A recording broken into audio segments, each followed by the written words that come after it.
오늘 우리에게 주시는 하나님의 말씀 보도록 하겠습니다.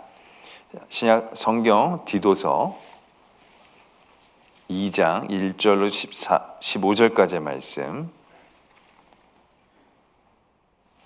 2장 1절로 14절까지의 말씀 보도록 하겠습니다.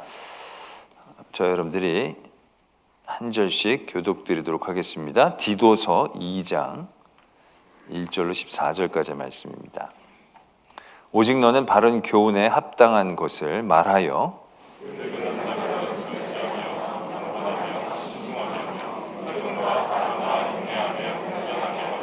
늙은 여자로는 이와 같이 행실이 거룩하며 모함하지 말며 많은 술의 종이 되지 아니하며 선한 것을 가르치는 자들이 되고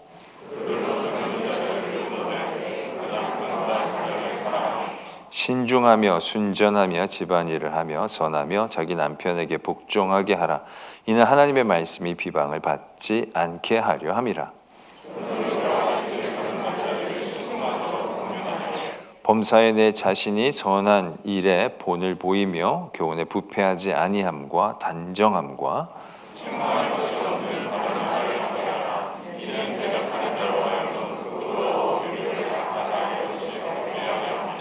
종들은 자기 상전들에게 범사에 순종하여 기쁘게 하고 거슬러 말하지 말며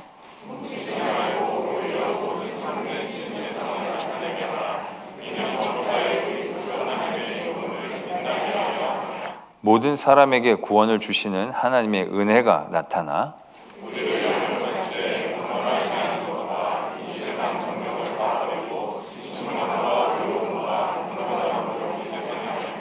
복스러운 소망과 우리의 크신 하나님 구주 예수 그리스도의 영광이 나타나심을 기다리게 하셨으니 그가 우리를 대신하여 자신을 주심은 모든 불법에서 우리를 속량하시고 우리를 깨끗하게 하사 선한 일을 열심히 하는 자기 백성이 되게 하려 하심이라. 아멘. 하나님의 말씀입니다. 지난주에도 말씀을 드렸지만 디도서는 그레데라는 섬에서 목회를 하고 있는 디도에게 바울을 통하여 주시는 하나님의 말씀입니다. 그런데 이 디도가 목회를 하고 있는 이 그레다라는 곳은 그렇게 좋은 지역이 아니었던 것 같습니다.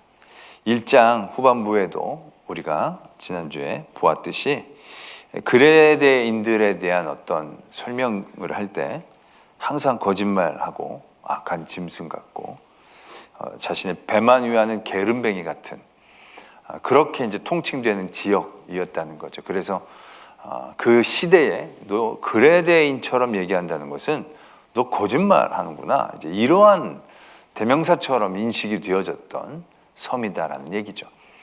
그러니까 그런 곳에서의 목회라는 것이 결코 쉽지 않을 것이다 라는 것 우리가 어렵지 않게 예상해 볼 수 있을 것입니다. 이제 그러한 곳에서 이제 목회를 하고 있는 디도에게 또 그곳에 좋은 지도자들을 세울 것을 당부하고 난 다음에 이제 2장에서부터 오늘 우리가 읽은 말씀을 보면 그 성도들, 교우들에게 이제 어떻게 가르치고 교육을 해야 할지에 대한 그러한 이제 지침들이 내려지고 있는 것을 보게 됩니다.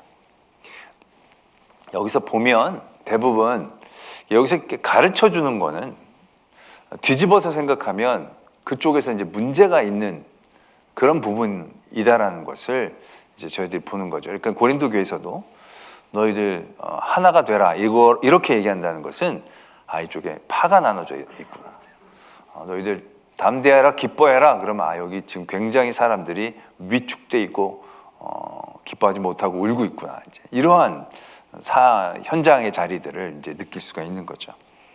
오늘도 보면 이제 그러한 부분들이 쭉 적혀져 있습니다. 그런 그레데 지역에서 성도들이 모여서 이제 믿음을 생활을 하는데 늙은 남자에게는 절제하고 경건하며 신중하고 믿음과 사랑과 인내함으로 온전하게 하고 늙은 여자로는 이와 같이 행실을 거룩하고 모함하지 말며 많은 술의 종이 되지 아니하며 선한 것을 가르치는 자들이 되고 요거 이제 뒤집어서 생각하면 그곳에 이제 어르신들 남자들은 절제를 잘 안 하고 막 살고 믿긴 믿지만 온전하게 믿는 게 아니라 그냥 편협스럽게 자기 편한 것들만 이렇게 골라서 이럴 때 믿고 저럴 때는 세상의 사람들처럼 그렇게 사는 모습들이 있지 않았을까 이제 생각을 해볼 수 있는 거죠. 또 늙은 여인들은 모함을 잘했던, 이렇게 뭐 이건 보편적인 얘기인 것 같아요. 사람들이 모이면 이렇게 뒷담화를 많이 하지 않습니까? 그러니까 그러한 말들을 많이 했던 것 같은 거죠. 그리고 술의 종이 되지 않는, 이게 술을 되게 많이 마셨던 것 같습니다. 그때 시대적으로 그런 분위기가 있었답니다. 그 여권이 갑자기 약간 자유함을 얻게 되면서 여자들도 남자처럼 하는 걸 하자, 뭐 이런 식이 되면서 그 가운데 제일 첫 번째로 여인들이 선택했던 것이 술이었다는 거죠. 그래서 그 술을 이제 한번 먹기 시작하니까 이제 굉장히 여성들이 술에 먹어서 취하는 일들이 많았던 그런 시대였다는 겁니다.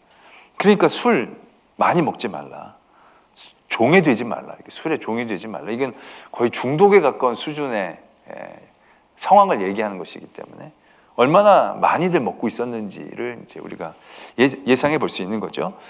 그리고 선한 것을 가르쳐라. 그러니까 원래 연세 드신 어르신들이 젊은 분들에게 막 가르치지만 선한 걸 가르치지는 않았던 것 같아요. 맨날 욕하고 뭐 잔소리하고 뭐 그렇지만 그렇게 하지 말고 정말 선한 거를 가르쳐라. 그래서 젊은 여인들에게 행실을 잘하고 가정을 잘 지키고 그러니까 막 술 먹고 막 이런 것들이 현상들이 일어나니까 가정을 당연히 등한히 할 수밖에 없었겠죠.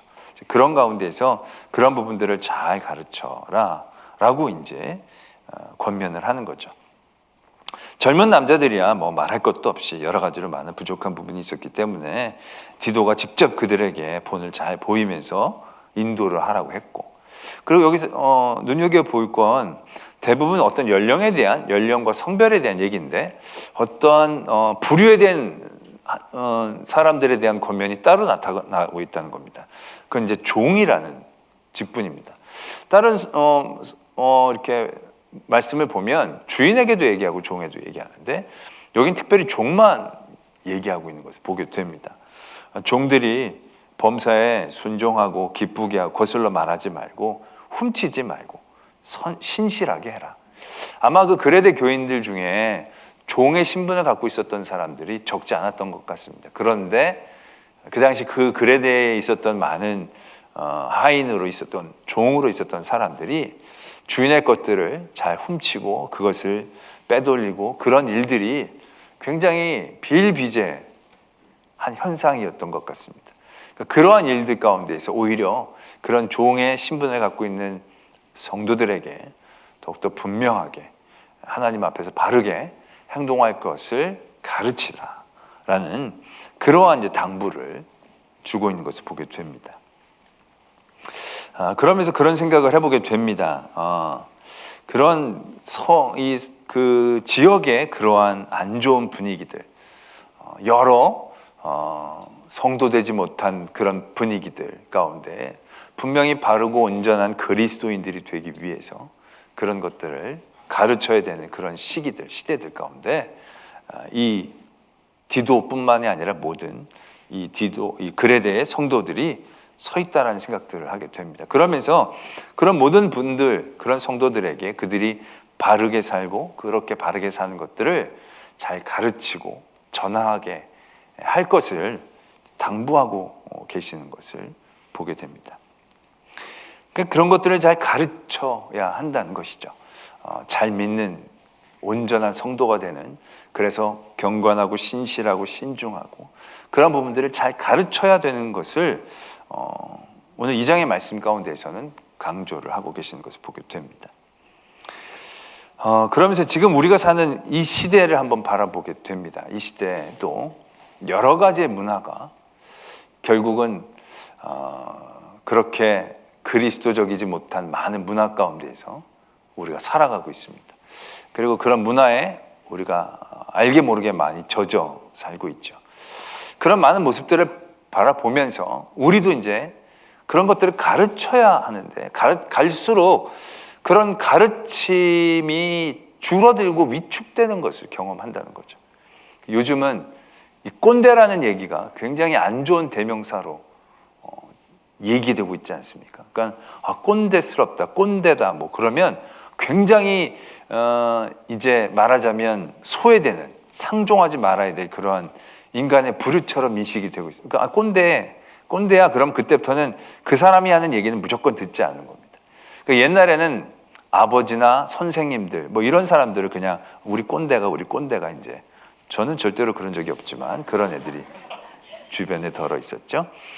이제 그런 것은 이제 윗분들 중에 이제 자기 걸 이렇게 막 가르치는 그러니까 그런 어떤 식으로 듣지는 않고 자기 것만을 강요하는 그런 형태에 있는 사람들. 그런 이제 무조건 꼰대라고 얘기하는 거죠. 연령이 중요한 게 아닙니다. 나이만 많아서 꼰대가 아니죠. 그래서 꼰대 그러면 완전히 그때부터 제끼는 거죠. 제 제자 중에 중학교 선생인 제자가 있었습니다. 40대 초반인데요.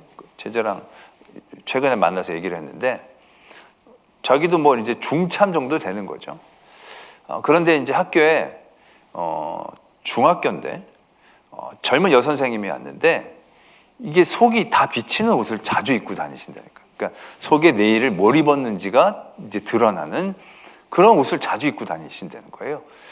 그리고 자기가 보기에도 저건 예쁘긴 하지만 좀 저기 학교 입고 오기엔 좀 그렇지 않나. 자기 속으로 그렇게 생각을 했었다는 거예요. 근데 자기 더 위에 있는 부장 선생님이 자기를 부르더니 저거 뭐라고 좀 얘기해야 되지 않겠냐고. 저거 너무 애들한테도 너무 좀 그렇지 않겠냐고. 자기도 그렇게 생각하고 있던 차에 그럼 부장님이 직접 말씀하시면 되는데 자기를 꼰대처럼 생각할까 봐 자기는 말을 못 하겠다고 선생님이 가서 얘기 좀 해달라고. 그래서 자기도 그렇게 얘기했던 차이고 또 그 선생님이 또 자기 부탁을 하시니까 자기가 아주 부드럽게 이제 선생님 불러다가 선생님 너무 속이 뒤에 무서우니까 다 비춘다고. 애들한테 너무 자극적일 수도 있으니까 좀 이렇게 안 비치는 옷을 입고 다니시면 좋겠다고들 얘기하신다고. 자기가 아주 나이스하게 정말 자기가 얘기했다는 거예요.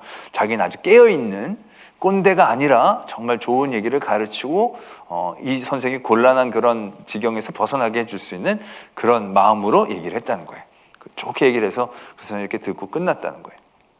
그리고 이제 그 다음날 봤더니 더 비치는 옷을 입고 왔다. 그래서 자기가 이게 뭐지 이제 생각을 하고 엄청난 상처를 받았다는 거예요. 나를 무시하는 건가? 나도 꼰대였나? 그래서 자기가 대단한 자괴감에 빠졌다. 그러면서 요즘은 함부로 가르칠 수가 말을 못 한다고. 말해봐야 뭐 진짜 어떻게 할 수도 없고 정말 자기가 곤란하고 어려웠다고. 그러니까 가르치기 어려운 시대가 되지 않았는가라는 생각을 해보더라고요. 차라리 나는 완전히 도라이야 그러면 사람들이 듣지만 꼰대 말은 듣지 않는다. 그래서 제가 그랬어요. 다음번에는 좋게 얘기하지 말고 가위를 들고 가서 책상 위에다 딱 얹어놓으라고. 비치는 거 보이면 자른다 그런 식으로. 그럼 이 미친놈이구나 그러면서 듣지 않겠느냐고 제가 그렇게 말을 했지만 정말 가르치는 게 쉽지 않은 시대인 겁니다. 저도 이제 강단에서 이건 좀 교정해주고 싶은 그런 신앙적인 모습들이 왜 없겠습니까? 근데 그런 것들을 얘기하기가 너무 주저되는 제 모습을 발견한다는 거예요. 저는 그래서 요즘 그게 굉장히 고민입니다. 내가 어떻게 해야 되나, 이건 말해야 되나 말아야 되나, 그런 고민들을 진짜 하루에도 몇 번씩 하는지 모릅니다. 이게 진짜 잘 믿어서 해야 되는데 이게 내가 말한다고 고쳐주면 좋겠는데 내가 말했는데 그 다음에 더 그래버리면 그때부터 내가 그 관계도 그렇고 이분도 완전히 튕겨져 나가버리면 또 어떡하나. 이게 내가 다른 복음도 전하면 복음도 잘 들어야 되는데 우리 목사는 꼰대야. 그럼 그때부터 완전히 끝이지 않을까. 뭐 이제 그런 걱정을 하게 되면서 잘 가르쳐오고 잘 이끌어 나가야 되는 사명이 있는데 가르치자니 이게 꼰대 같고 얘기 안 하자니 이거 안 그러면 안 될 것 같고 이제 그런 고민들. 저만 하는 것 같지 않은 표정이신데 다들 그렇죠? 여기 앉아 계신 분들의 나이 또래는 대부분 그런 부분들이 있을 거예요. 그 밑에 나이 또래나 뭐 자녀들이나. 자, 그렇게 가르치기가 어려운 시대에 살고 있지만 가르침이 필요한 이 시대에 우리는 과연 어떻게 해야 하는가? 라는 고민들을 하지 않을 수 없다는 거죠. 솔직히 이러한 고민들은요. 지금 이 시대가 뭐 굉장히 꼰대에 대한 거부감이 심해졌고 뭐 여러 가지 개인적인 개인주의가 심해졌기 때문에 이 시대만 더 심한 그런 시대에 아니라고 생각합니다. 이건 인류의 전 시대가, 모든 시대가 흐름을 갖고 세대가 있는 모든 곳에서 동일하게 있는 현상이지 않겠나 싶습니다.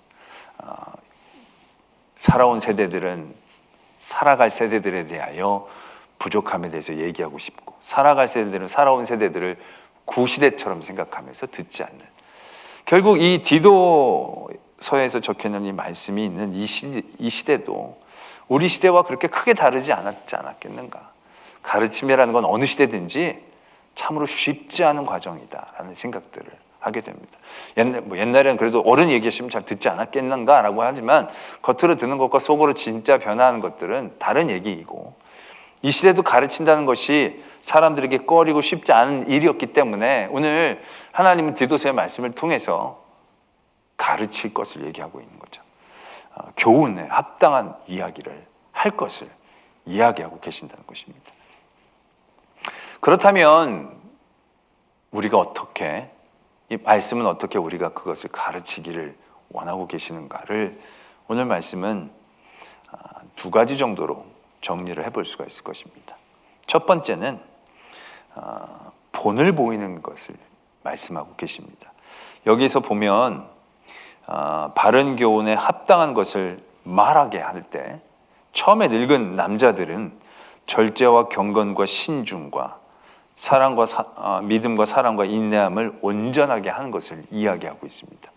그러니까 가장 가르쳐야 될 그 세대, 늙은 남자 세대가 모든 그 사회에서 가장 가르쳐야 할 그 세대에 있는 그 사람들에게 가르칠 것을 얘기하기보다는 이들에게는 먼저 그들의 삶을 온전케 할 것을 당부하고 있다는 것이죠. 그러니까 꼰대와 스승의 차이는 거기에서 결정적으로 나타난다라는 생각들을 하게 됩니다.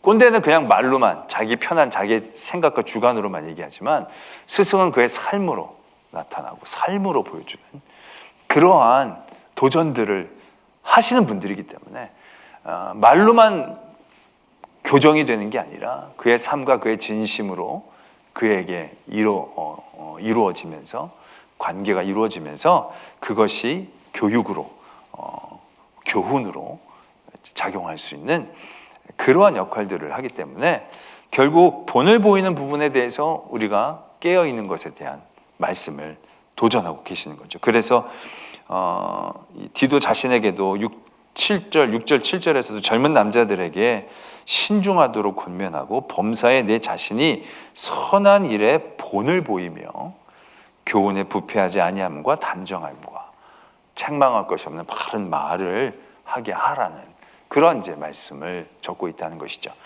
결국 이러한 그런 가르침의 가장 핵심적인 모델 자체가 결국 예수 그리스도이시기 때문에 그렇다는 얘기죠. 예수님은 이 땅에 오셔서 하나님의 말씀을 선포해 주십니다.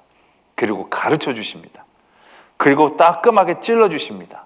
회개할 것을, 그들이 돌이킬 것을, 버릴 것을 얘기하고 당부하고 계십니다. 그래서 그러한 모든 일들을 통하여 결국 가장 궁극적인 본을 우리에게 보여주시는 거죠. 그것이 바로 우리의 죄를 속량해 주시는 그의 우리를 향한 사랑이라는 거죠.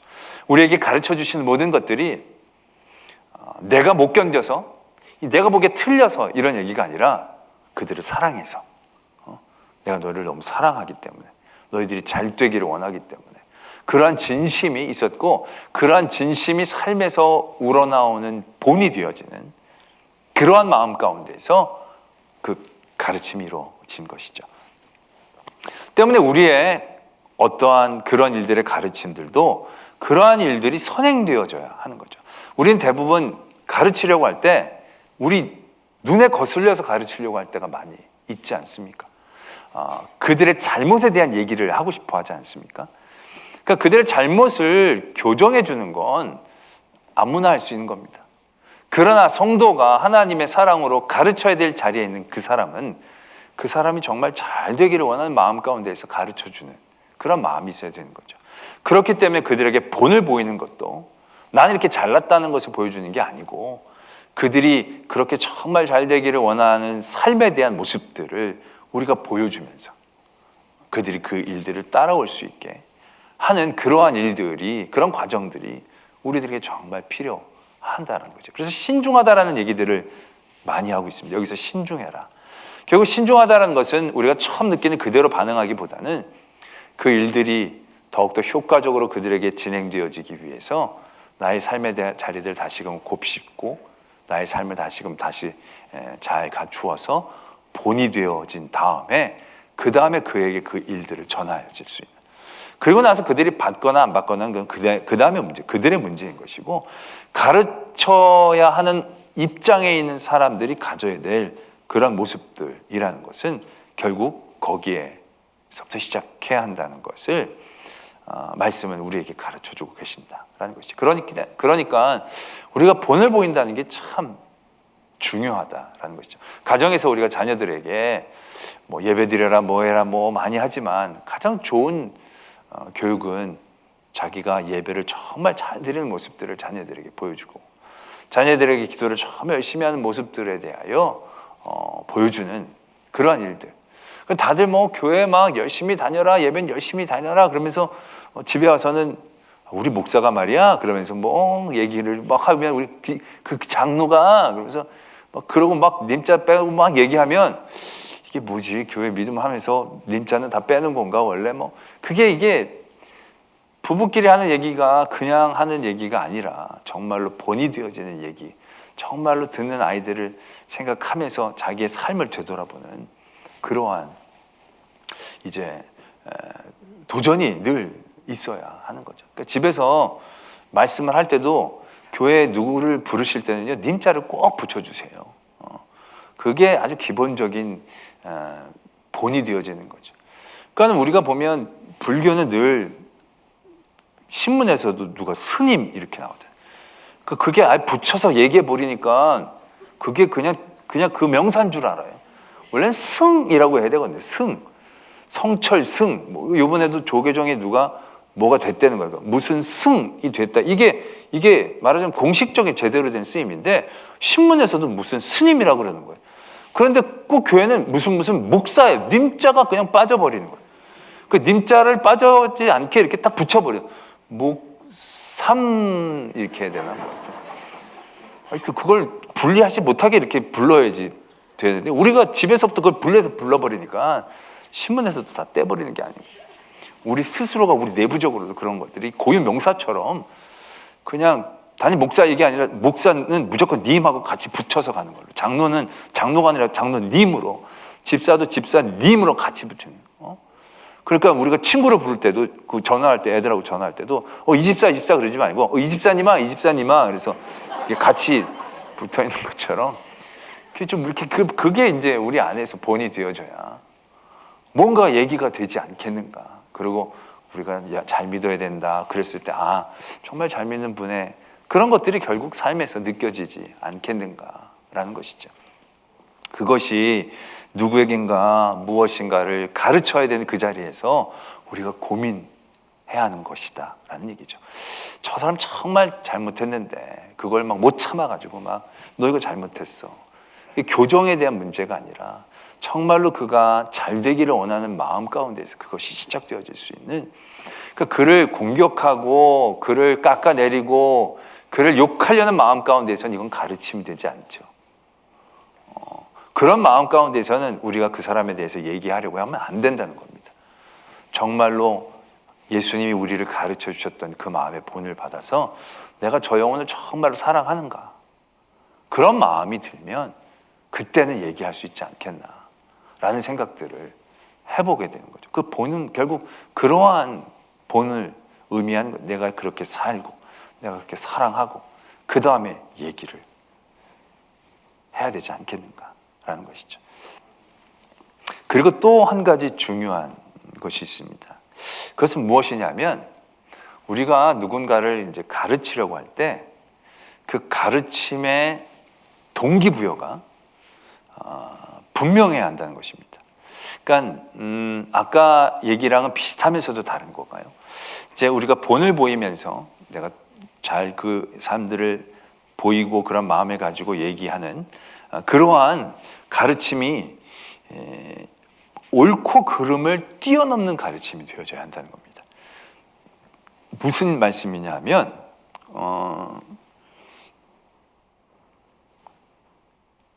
11절의 말씀에 이렇게 적혀져 있습니다. 모든 사람에게 구원을 주시는 하나님의 은혜가 나타나 우리를 양육하시되, 이렇게 이제 말씀이 지어지고 있습니다. 이제 이게 굉장히 중요한 대목입니다. 그러니까 사도 바울이 그가 어떤 여러 가지 어떤 행동에 대한 얘기를 할 때 굉장히 말이 복잡해지는 경우들이 있어요. 이렇게 이 11절 이후부터 모든 사람에게 구원을 주신 하나님의 은혜가 나타나 우리를 양육하시 경건하지 않는 것과 이 세상 정욕을 다 버리고 신중함과 의로움과 경건함으로 이 세상을 살고, 되게 막 말이 막 덕지덕지 붙어 나가지 않습니까? 근데 이게 그냥 덕지덕지 붙어 나가는 게 아니라요, 모든 신학적인 정수들을 한 문장에다 다 녹아내는 그런 시도들을 하나님은 사도 바울을 통해서 이렇게 주고 계시거든요. 그러니까 이 말씀을 보면 굉장히 신학적인 정리를 하고 있는 거예요. 그러니까 우리가 누구를 양육할 때 그 양육에 대한 시작이 어디냐? 그건 하나님의 은혜이다라는 것입니다. 하나님의 은혜. 굉장히 중요한 겁니다. 누군가가 예배를 잘 안 나와요? 그래서 내가 그 사람 예배를 잘 나오게 얘기해 줘야 되겠어. 너 예배 빠지면 안 돼? 얘기를 해줘야겠어요. 근데 그렇게 얘기하려고 할 때 우리 시작이 바로 뭐냐? 너 예배 안 나오면 벌 받아. 예배 안 나오면 너는 죄를 지는 거야. 이제 이 시작이 아니라 내가 예배를 드려서 얼마나 은혜를 받는데, 예배가 나에게 얼마나 은혜가 되는데, 하나님이 나 같은 것을 예배하게 하셨는데 라는 하나님의 은혜로부터 그것이 이제 시작이 되어져야 한다는 얘기죠. 옳고 그름에 대한 이야기를 뛰어넘는 얘기가 되는 것입니다.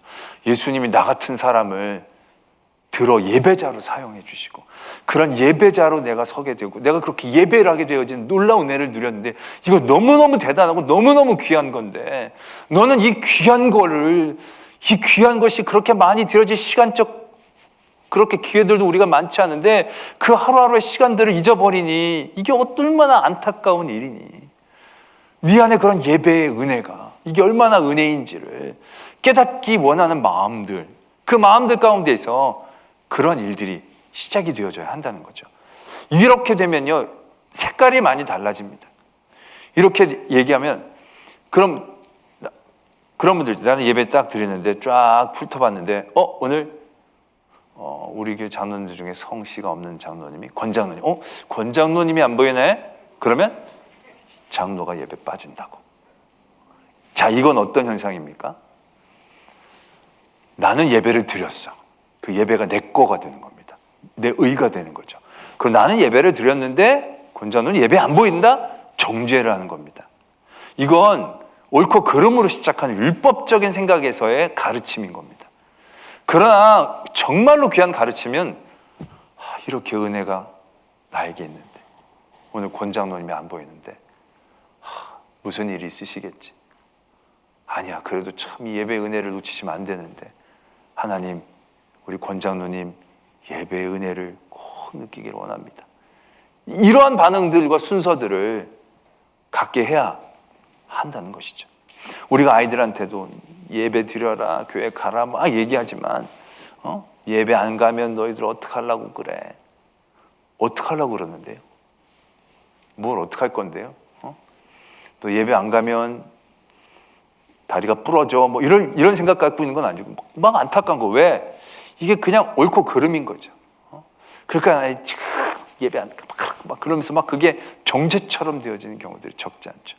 그런데 모든 것에서는 하나님의 은혜가 나타나야 한다는 거죠. 은혜가. 그러니까 그게 예배가 얼마나 좋은데 예배 꼭 가야 된다. 예배를 통해서 하나님이 너에게 주신 은혜가 많고 예배자가 갖게 되어진 은혜가 너무 많단다. 그러한 마음으로 그런 일들이 되어지면 공격적이지 않겠죠. 그 얘기들이 그를 지적하고 낮추는 것이 아니라 사랑이 담겨져 있는 권고와 가르침이 될 수 있겠죠. 그러니까 예수님이 우리들을 향하여 보여주신 그 모든 것들의 시작이 사랑이고 하나님의 은혜이지 않습니까? 그러니까 우리들에게 가르치신 모든 것들은 불쌍히 여기시고 안타깝게 여기시고 그 모든 정말 한심한 존재들이지 않겠습니까? 우리들이. 그러나 우리들을 바라보시는 예수님의 마음은 늘 그 은혜로 충만하게 되어지는, 그 흘러넘치는 은혜로 그 일들이 되어져야 하는, 우리가 누군가를 가르쳐야 되는 자리를 만날 때마다 우리는 의외로 마음이 강팍해져 있을 때가 많아요. 저 사람이 저렇게 하는 게 속상해서 그럴 때가 많아요. 저 사람은 저런데 나는 그렇지 못하는 것들이 손해보고 신경질 나서 그럴 때가 많아요. 그러니까 나는 예배 나왔는데 쟤는 예배 안 가고 놀러 다녔다? 신경질이 나는 거예요, 속에서. 으이씨, 너만 놀아? 나는 여기 열심히 나 혼자 봉사 다 하고 너는 놀고 나왔어? 그러면 너 왜 예배 받아? 넌 천벌 받아? 막 이런 식으로 막 나가고 싶을 때가, 꼰대가 그런 거거든요, 꼰대가. 나는 그랬는데 너는 왜 안 그래? 이게 많거든요. 그런 부분에 얘기가 안 되어져야 한다는 것이죠.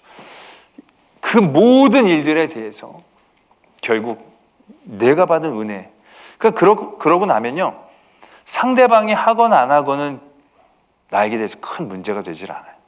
안타까울 뿐이죠. 그래서 예수님이 전도를 하러 제자들을 보낼 때도 어디 가서 말씀을 전하는데 듣지 않으면 그냥 먼지 털고 나오라는 얘기죠. 저주하지 말고 그냥 다 털고, 나는 할 거 다 했다.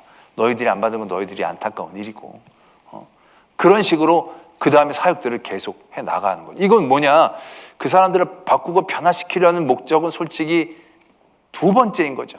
첫 번째는 권세를 주셨고 능력을 주셨고 은혜를 받았으니까 할 수밖에 없는 것에 대한 행동이라는 거죠. 나는 내가 해야 할 사명을 하는 거예요.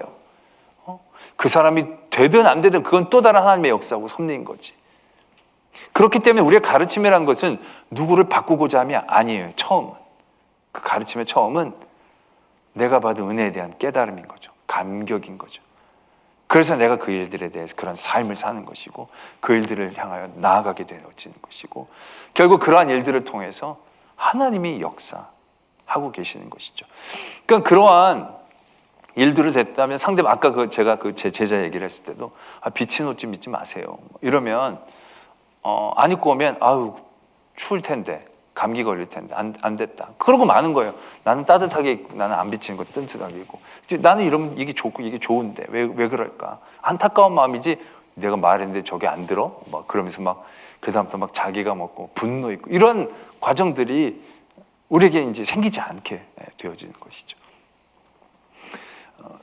그러한 가르침에 대한 역사들을 하나님은 오늘 우리에게 말씀하시는 것이죠. 그래서 그런 하나님의 은혜가 나타나야 합니다.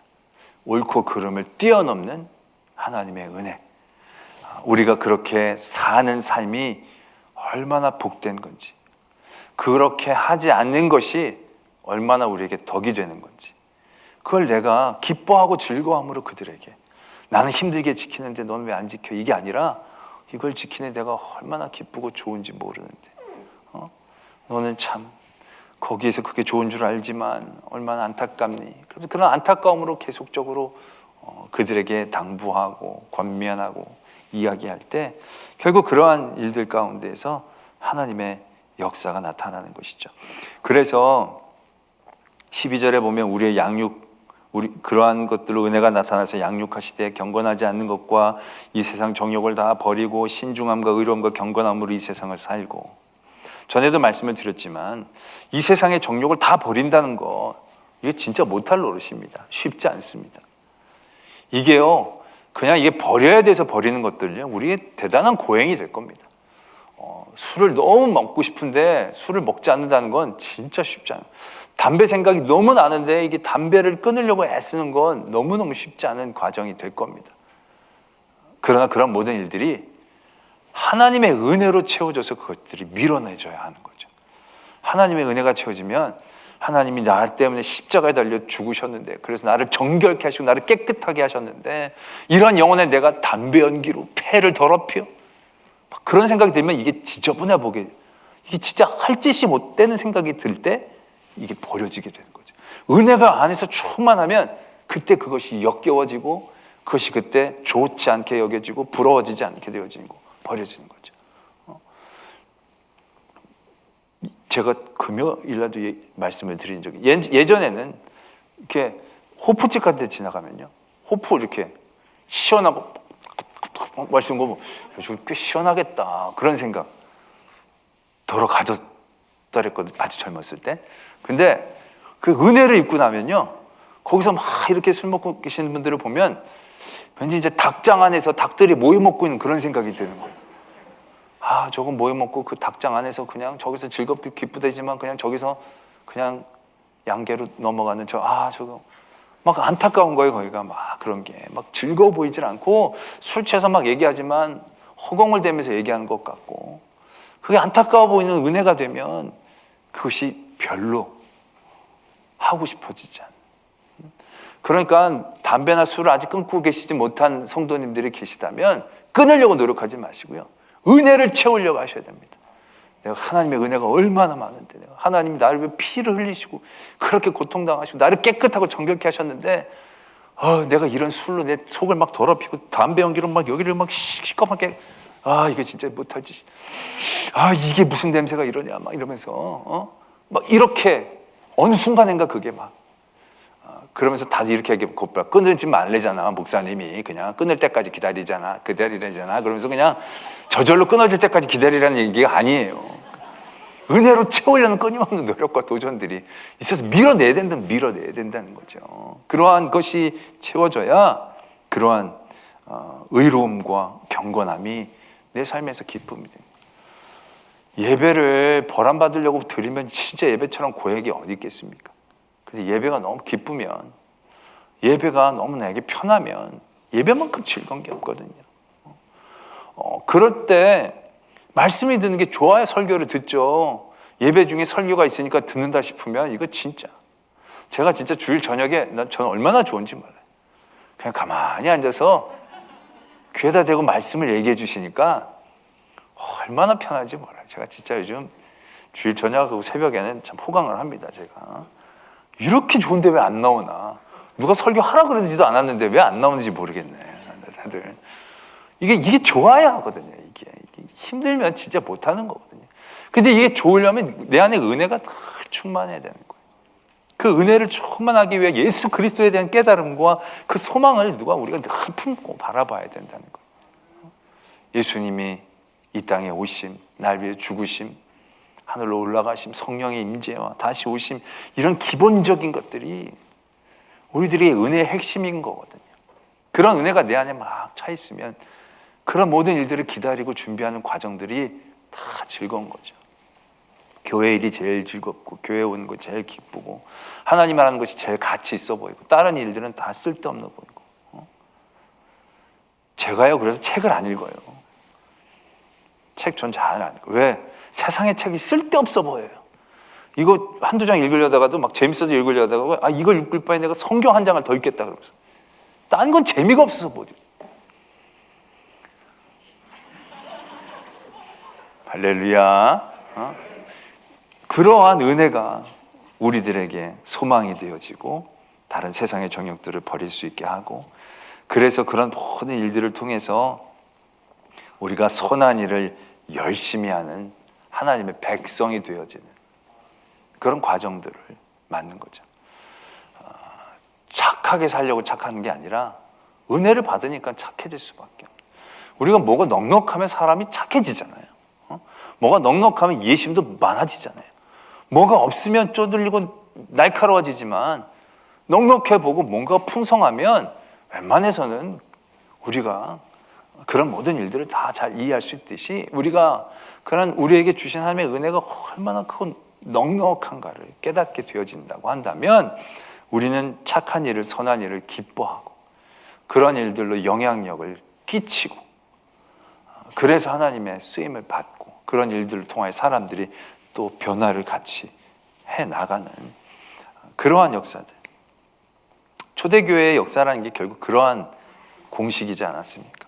성령으로 충만해져서 자기 것들을 나누고, 이게 나눠야 된다고 해서 나누면 안 되죠. 받은 게 너무, 은혜가 너무 기쁘고 충만하니까 그건 막 그냥 나눌 수 있는 거예요. 은혜가 충만하니까. 그러니까 그런 것들을 보고 사람들이 믿음의 수가 더하여지는 역사가 일어나듯이, 우리의 이러한 바른 믿음의 일들이 선순환이 되려면 우리가 은혜로 충만하고, 충만한 은혜로 그들에게 보이고, 그 보임을 통하여 그들에게 가르치고 전하고, 그래서 그들이 변화받고, 그래서 믿음의 사람의 숫자가 더 늘어나고, 그래서 하나님의 이 역사들이 충만하게 되어지는 그러한 일들이 우리들에게 계속 되어지기를 도전합니다.